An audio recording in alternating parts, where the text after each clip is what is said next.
આપણી આસપાસના દ્રવ્યો શુદ્ધ છે? આજના વિશ્લેષણનો વિષય આ એક સીધો સાદો લાગતો સવાલ છે. હા, પણ એની પાછળનું વિજ્ઞાન ઘણું ઊંડું છે. બિલકુલ. આપણે રોજિંદા જીવનમાં બજારમાંથી ખરીદેલા દૂધ, ઘી કે મસાલાના પેકેટ પર શુદ્ધ શબ્દ લખેલો જોઈએ છીએ. અને આપણે માની પણ લઈએ છીએ કે એમાં કોઈ ભેળસેળ નથી. હા, પણ મને હમણાં જ એક વિચાર આવ્યો. શું વિજ્ઞાનની નજરે પણ આ બધું શુદ્ધ છે કે પછી આપણો આખો ખ્યાલ જ ખોટો છે? તમે બહુ જ એકદમ પાયાનો મુદ્દો ઉઠાવ્યો છે. અને સાચું કહું તો વિજ્ઞાનની દુનિયામાં પગ મૂકતા જ શુદ્ધતાનો આપણો જે સામાન્ય અર્થ છે ને, એ તદ્દન ભાંગી પડે છે. બિલકુલ. આજની આપણી ચર્ચાનો હેતુ કોઈ પરીક્ષાની તૈયારી કરવાનો નથી, પણ આપણી આસપાસની દુનિયાને એક વૈજ્ઞાનિકની નજરથી જોવાનો છે. તો ચાલો શરૂઆત જ ત્યાંથી કરીએ. સામાન્ય માણસ અને વૈજ્ઞાનિક માટે શુદ્ધ પદાર્થની વ્યાખ્યામાં આટલો મોટો તફાવત કેમ છે? દૂધનું જ ઉદાહરણ લઈએ. મારા માટે તો શુદ્ધ દૂધ એટલે જેમાં પાણી ન નાખ્યું હોય એ. પણ વૈજ્ઞાનિક શું કહેશે? ચરબી, પ્રોટીન અને બીજા કેટલાય પદાર્થોનું એક કોકટેલ છે. ઓકે. વૈજ્ઞાનિક માટે શુદ્ધ પદાર્થ એટલે એવો પદાર્થ જેના દરેક કણનો રાસાયણિક સ્વભાવ એકસરખો હોય. મતલબ કે એ માત્ર ને માત્ર એક જ પ્રકારના કણોનો બનેલો હોવો જોઈએ? એકદમ સાચું. જેમ કે ખાંડ. ખાંડનો દરેક દાણો એક જ પ્રકારના અણુઓનો બનેલો છે, પણ દૂધમાં એવું નથી. વાહ! મતલબ કે આપણી આસપાસની મોટાભાગની વસ્તુઓ જેને આપણે શુદ્ધ માનીએ છીએ તે વાસ્તવમાં વૈજ્ઞાનિક દૃષ્ટિએ મિશ્રણ છે. બરાબર. તો પછી આવા મિશ્રણની દુનિયા કેટલી મોટી અને કેવી છે એને સમજવાની શરૂઆત ક્યાંથી કરવી? મિશ્રણની દુનિયા ખરેખર વિશાળ છે. દરિયાનું પાણી, માટી, હવા, શરબત, બધું જ મિશ્રણ છે. હા, અને વૈજ્ઞાનિકો આ જટિલતાને સમજવા માટે મિશ્રણોને મુખ્યત્વે બે ભાગમાં વહેંચે છે. અને એ વિભાજનનો આધાર શું છે? એનો આધાર એ છે કે ઘટકો એકબીજામાં કેટલી સારી રીતે ભળી ગયા છે. એટલે કે મિશ્રણ કેવી રીતે બનેલું છે તેના પરથી તેના પ્રકાર પડે છે. બિલકુલ. પહેલો પ્રકાર છે સમાંગ મિશ્રણ, જેને અંગ્રેજીમાં હોમોજીનિયસ મિક્સચર કહે છે. સમાંગ મિશ્રણ, ઓકે. આ એવું મિશ્રણ છે જેમાં ઘટકો એકબીજામાં સંપૂર્ણપણે ભળી જાય છે અને એક સમાન દેખાય છે. એટલે ગમે ત્યાંથી ચકાસો સરખું જ હોય. હા. જેમ કે પાણીમાં મીઠું ઓગાળી દો, પછી તમે ઉપરથી એક ચમચી લો કે તળિયેથી, સ્વાદ તો ખારો જ લાગશે. બરાબર. અને એટલે જ એને દ્રાવણ પણ કહે છે, ખરું ને? એકદમ. સમાંગ મિશ્રણને દ્રાવણ પણ કહેવામાં આવે છે. અહીં એક રસપ્રદ વાત છે. સ્ત્રોતોમાં એક પ્રવૃત્તિનો ઉલ્લેખ છે જેમાં બે અલગ અલગ જૂથ કોપર સલ્ફેટનું દ્રાવણ બનાવે છે. બંને દ્રાવણ દેખાવમાં એક સમાન છે, એટલે કે સમાંગ છે, પણ એકનો રંગ ઘેરો વાદળી છે અને બીજાનો આછો વાદળી. આવું કેમ? આ બહુ સરસ અવલોકન છે. એ એવું દર્શાવે છે કે સમાંગ મિશ્રણ ભલે દેખાવમાં એક સરખું હોય, પણ એમાં ઘટકોનું પ્રમાણ અલગ અલગ હોઈ શકે છે. બરાબર. જેમ વધુ ખાંડ નાખો તો શરબત વધુ ગળ્યું બને, એમ વધુ કોપર સલ્ફેટ નાખવાથી દ્રાવણનો રંગ વધુ ઘેરો બને છે. સમજાયું. તો આ થયો પહેલો પ્રકાર. બીજો કયો છે? બીજો પ્રકાર છે વિષમાંગ મિશ્રણ, એટલે કે હેટ્રોજીનિયસ મિક્સચર. વિષમાંગ. નામ પરથી જ લાગે છે કે આ અલગ હશે. હા, આ એવા મિશ્રણ છે જેમાં ઘટકો અલગ અલગ તરી આવે છે, જેમ કે પાણી અને તેલ. હા, ગમે તેટલું હલાવીએ, થોડી વાર પછી તેલ ઉપર અને પાણી નીચે. બિલકુલ. સ્પષ્ટપણે અલગ દેખાય. એ જ રીતે રેતી અને લોખંડના ભૂકાનું મિશ્રણ. સમાંગ અને વિષમાંગ. આ ભેદ સ્પષ્ટ થયો. ચાલો હવે પહેલા સંપૂર્ણપણે ભળી જતા મિશ્રણ એટલે કે દ્રાવણની દુનિયામાં થોડા વધુ ઊંડા ઉતરીએ. ચોક્કસ. દ્રાવણના મુખ્ય ખેલાડીઓ કોણ છે? દ્રાવણના બે મુખ્ય ખેલાડીઓ છે. દ્રાવક એટલે કે સોલ્વેન્ટ અને દ્રાવ્ય એટલે કે સોલ્યુટ. દ્રાવક અને દ્રાવ્ય. હા. દ્રાવક એ ટીમનો કેપ્ટન છે, જે સામાન્ય રીતે વધુ માત્રામાં હોય છે અને બીજા ઘટકને પોતાનામાં ઓગાળી દે છે. અને દ્રાવ્ય? દ્રાવ્ય એ બીજો ખેલાડી છે, જે ઓછી માત્રામાં હોય છે અને દ્રાવકમાં ઓગળી જાય છે. લીંબુ શરબતનું ઉદાહરણ લઈએ તો? સરસ ઉદાહરણ છે. એમાં પાણી દ્રાવક છે, જ્યારે ખાંડ, મીઠું અને લીંબુનો રસ એ બધા દ્રાવ્ય છે. બરાબર. હું હંમેશા માનતી હતી કે દ્રાવણ એટલે પ્રવાહી જ હોય, પણ શું એ સાચું છે? ના, એ એક સામાન્ય ગેરસમજ છે. દ્રાવણ ઘન, પ્રવાહી કે વાયુ કોઈ પણ સ્વરૂપમાં હોઈ શકે છે. અચ્છા. હા, અને આ વાત જ તેને વધુ રસપ્રદ બનાવે છે. જેમ કે ટિંચર આયોડિન જે આપણે ઘા પર લગાવીએ છીએ, હા. એ આયોડિન જે ઘન પદાર્થ છે એનું આલ્કોહોલ જે પ્રવાહી છે એમાં બનાવેલું દ્રાવણ છે. ઓકે. અને પેલું સોડા વોટર? સોડા વોટર એ કાર્બન ડાયોક્સાઇડ જે વાયુ છે એનું પાણીમાં બનેલું દ્રાવણ છે. અને હવા પોતે પણ એક દ્રાવણ છે, ખરું ને? એકદમ. હવા એ વાયુઓનું વાયુમાં બનેલું દ્રાવણ છે, જેમાં 78% નાઇટ્રોજન દ્રાવક છે અને 21% ઓક્સિજન મુખ્ય દ્રાવ્ય. અને સૌથી નવાઈની વાત તો મિશ્ર ધાતુઓની છે. હા, મિશ્ર ધાતુઓ જેમ કે પિત્તળ એ ઘન પદાર્થોનું ઘન પદાર્થમાં બનેલું દ્રાવણ છે. એટલે પિત્તળમાં તાંબુ અને જસત એકબીજામાં ઓગળી ગયેલા હોય છે. બિલકુલ. આશરે 70% તાંબુ અને 30% જસત એકબીજામાં સંપૂર્ણપણે ભળી ગયેલા હોય છે. આ તો અદ્ભુત છે. મતલબ કે આપણી આસપાસ દ્રાવણ અનેક સ્વરૂપે હાજર છે. પણ એવી કઈ ખાસિયત છે જે દ્રાવણને બીજા મિશ્રણોથી અલગ પાડે છે? દ્રાવણનું અસલી રહસ્ય આમ તો એના કણોના કદમાં છુપાયેલું છે. કણોના કદમાં? હા, તેના કણો અકલ્પનીય રીતે સૂક્ષ્મ હોય છે, લગભગ 1 નેનોમીટર કરતાં પણ નાના. ખૂબ જ નાના. અને આટલા નાના હોવાને કારણે જ એના ખાસ ગુણધર્મો જોવા મળે છે. જેવા કે?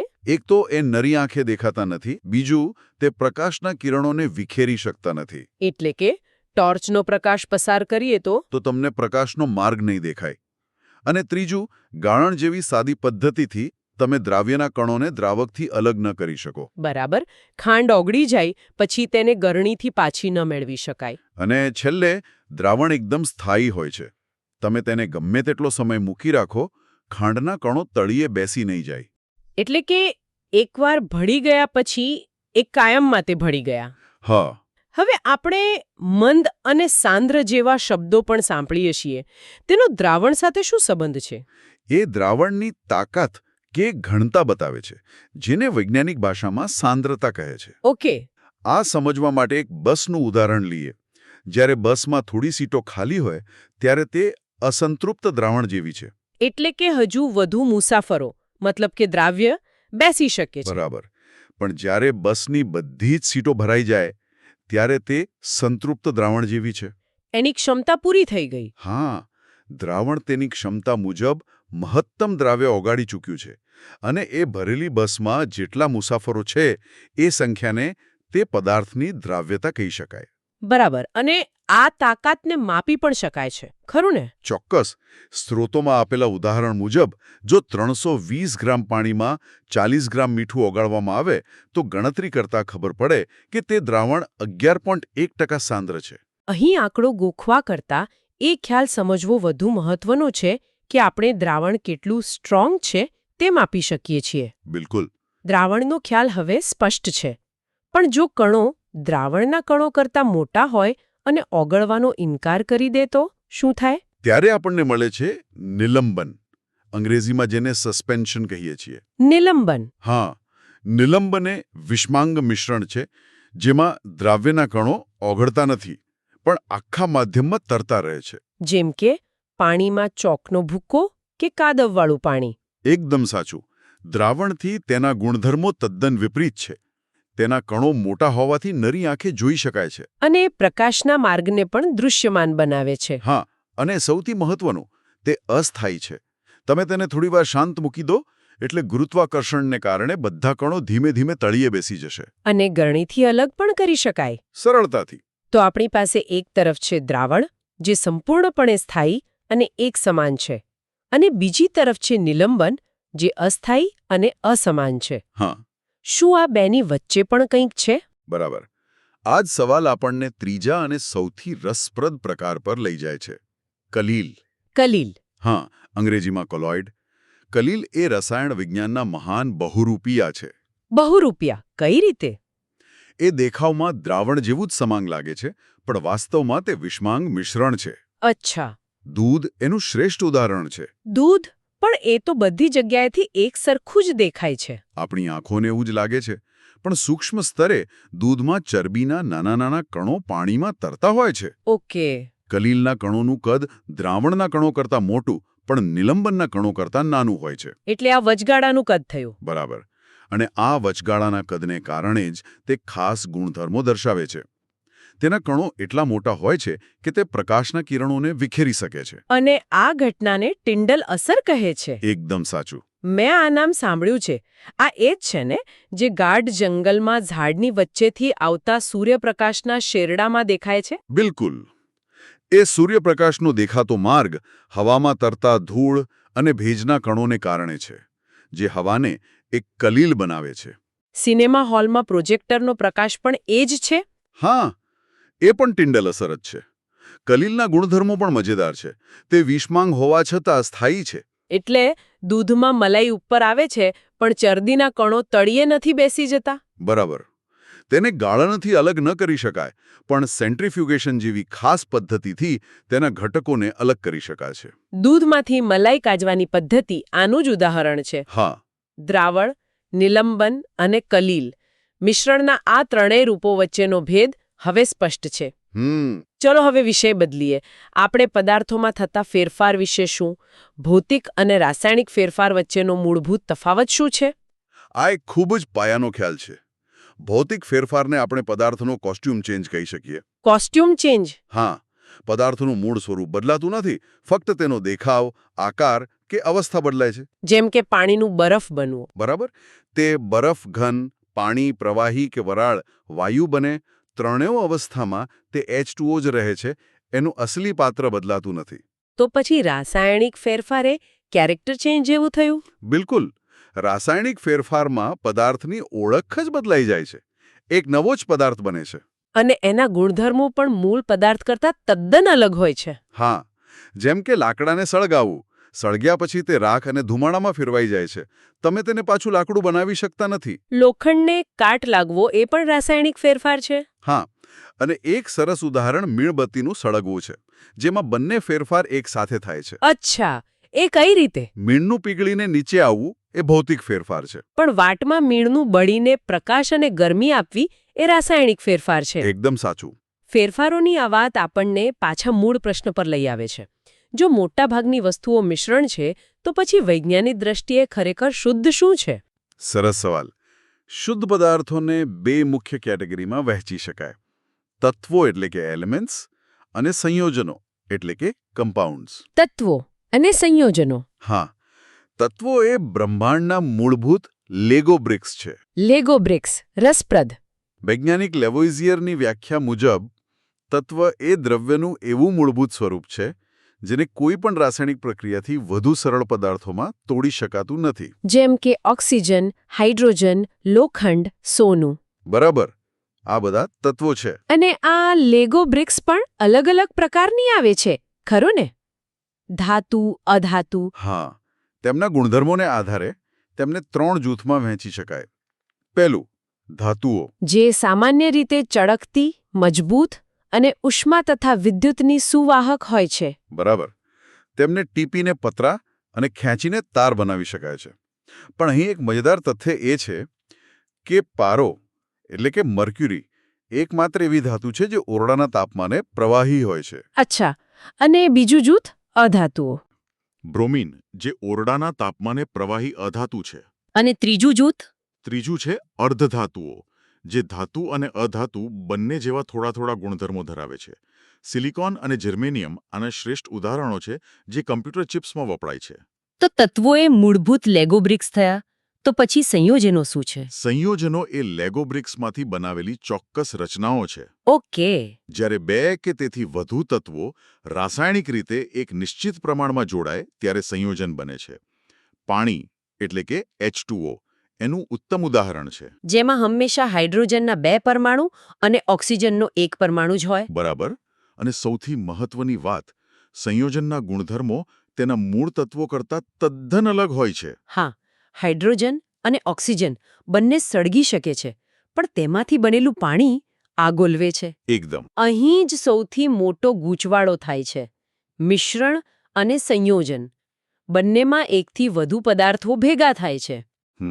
તો આપણે કેવી રીતે ઓળખીએ કે પદાર્થો ફક્ત સાથે પાર્ટી કરી રહ્યા છે, જે મિશ્રણ થયું, કે પછી તેમને લગ્ન કરી લીધા છે, જે સંયોજન થયું? આ તફાવત સમજવો ખૂબ જ જરૂરી છે. અને તેને સમજવા માટે લોખંડ અને સલ્ફરનો પ્રયોગ શ્રેષ્ઠ છે. કઈ રીતે? કલ્પના કરો કે એક જૂથ લોખંડનો ભૂકો અને સલ્ફરનો પાવડર લઈને ખાલી ભેગા કરે છે. આ થયું મિશ્રણ. ઓકે. તમે તેની પાસે ચુંબક લઈ જશો તો લોખંડનો ભૂકો તરત જ ચોંટી જશે. મતલબ કે બંનેએ પોતાના મૂળ ગુણધર્મો જાળવી રાખ્યા છે. તેઓ ફક્ત એક જ બાઉલમાં સાથે છે. બરાબર. હવે બીજું જૂથ આ જ મિશ્રણને લાલચોળ ગરમ કરે છે. ગરમી આપવાથી રાસાયણિક પ્રક્રિયા થાય છે, પેલું લગ્ન જેવી. હા. હવે એક નવો જ કાળો પદાર્થ બને છે, જેનું નામ છે આયર્ન સલ્ફાઇડ. આ એક સંયોજન છે. અને હવે જો તેની પાસે ચુંબક લઈ જઈએ તો? તો કંઈ નહીં થાય. લોખંડે પોતાનો ચુંબકીય ગુણધર્મો ગુમાવી દીધો છે. એક તદ્દન નવી જ વસ્તુ બની ગઈ છે. વાહ, આ ઉદાહરણથી બધું સ્પષ્ટ થઈ ગયું. તો ટૂંકમાં મિશ્રણમાં ઘટકો પોતાના ગુણધર્મો જાળવી રાખે છે, અને તેમને સરળતાથી અલગ કરી શકાય છે. જ્યારે સંયોજનમાં એક નવો જ પદાર્થ બને છે, જેના ગુણધર્મો અલગ હોય છે. અને તેને સરળતાથી છૂટા પાડી શકાતા નથી. એકદમ બરાબર. અને આ જ આખા પ્રકરણનો સાર છે. આપણે આપણી આસપાસ જે કંઈ જોઈએ છીએ તે કાં તો તત્વ છે, કાં તો સંયોજન છે, અથવા તો આ બંનેનું બનેલું મિશ્રણ છે. તો આજની ચર્ચાનો સાર એ છે કે આપણે જે દુનિયાને સ્થૂળ રીતે જોઈએ છીએ તેની અંદર એક સૂક્ષ્મ અને નિયમબદ્ધ રાસાયણિક દુનિયા છુપાયેલી છે. આપણે શુદ્ધના ભ્રમથી શરૂઆત કરી, મિશ્રણના પ્રકારોને સમજ્યા અને દ્રાવણ, નિલંબન અને કલીલ જેવા પદાર્થોની ઓળખ કરી. અને અંતે આપણે બ્રહ્માંડના મૂળભૂત ઘટકો, તત્વો અને સંયોજનો વચ્ચેનો ભેદ સ્પષ્ટ કર્યો. બરાબર. બિલકુલ. અને આ બધી સૈદ્ધાંતિક સમજ મેળવ્યા પછી શ્રોતાઓ માટે એક વિચાર મૂકવા માંગુ છું. ચોક્કસ. આપણે જે કંઈ શીખ્યા, મિશ્રણ, નિલંબન, ગાળણ, આ સિદ્ધાંતો ફક્ત પાઠ્યપુસ્તક માટે નથી. પાણીને શુદ્ધ કરવા માટેના આરો ફિલ્ટરથી લઈને હવામાંથી પ્રદૂષણ દૂર કરતા પ્લાન્ટ સુધી બધે જ આ મૂળભૂત સિદ્ધાંતો કામ કરે છે. ખરું છે. તો વિચારવા જેવો પ્રશ્ન એ છે કે વિજ્ઞાનના સરળ લાગતા સિદ્ધાંતોનો ઉપયોગ આપણે આપણી રોજિંદી સમસ્યાઓ ઉકેલવા માટે કેવી રીતે કરી શકીએ? વિજ્ઞાન ખરેખર પ્રયોગશાળાની બહાર આપણા જીવનમાં કેટલું જીવંત છે. બિલકુલ. એ વિચારવા જેવું છે.